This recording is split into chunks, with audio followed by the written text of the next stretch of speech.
Assalamualaikum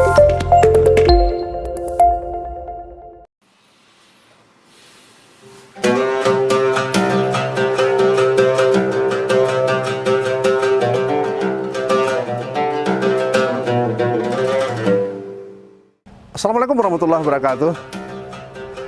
Pada suatu hari ada seorang anak muda yang sedang mencari kayu di tengah hutan. Tiba-tiba dia dikejar oleh seekor harimau besar.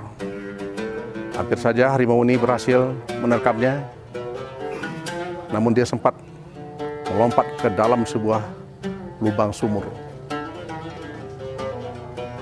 Hampir dia terjatuh ke dasar sumur. Alhamdulillah dia berhasil bergelantungan pada sebuah akar kayu yang menjulai ke dalam sumur itu. Dilihat ke atas, harimau masih menunggu. Tapi alangkah kagetnya dia, sang pemuda ini.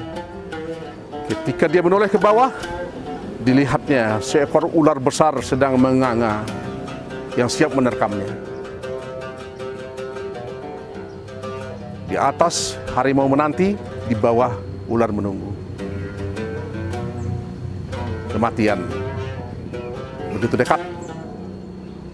Dalam keadaan genting seperti itu, tiba-tiba dia lihat dua ekor tikus menggigit akar kayu tempat dia bergantung ini.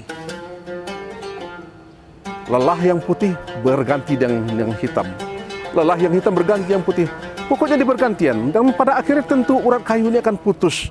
Dia akan jatuh ke bawah, dimakan oleh ular besar. Atau dia berusaha naik ke atas, harimau tetap menunggu. Inilah kehidupan, ibrah dari sebuah kehidupan kita. Kemanapun kita pergi, kematian sedang menunggu kita. Bukankah pada hakikatnya kita sedang berjalan menuju kematian? Setiap tarikan nafas dan detak jantung kita memperpendek jarak dengan yang namanya kematian. Makin dekat, makin dekat, makin dekat. Akhirnya kita sampai kepada sebuah titik innalillah wa inna ilaihi raji'un. Semua yang datang daripada Allah, milik Allah akan kembali kepada Allah. Mari kita persiapkan bekal amal, kita perbanyak istighfar. Mudah-mudahan kita bisa mengakhiri hidup di dunia ini dengan husnul khatimah, akhir yang baik.